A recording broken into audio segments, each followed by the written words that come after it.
Operation smiling Buddha అని చెప్పి.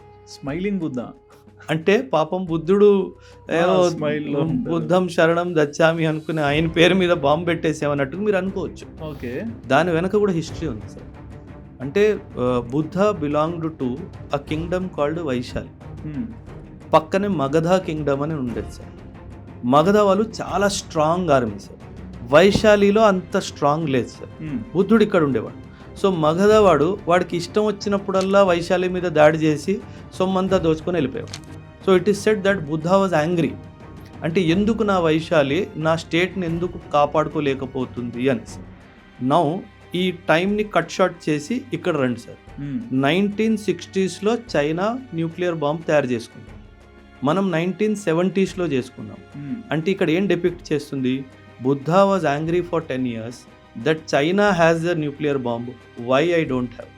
So history నుంచి రెలవెన్స్ తీసుకొని వచ్చి బుద్ధ స్మైలింగ్ నౌ. ఎందుకంటే మన దగ్గర కూడా బాంబు వచ్చేసింది. Now Buddha is smiling. So see how beautifully the name of operations are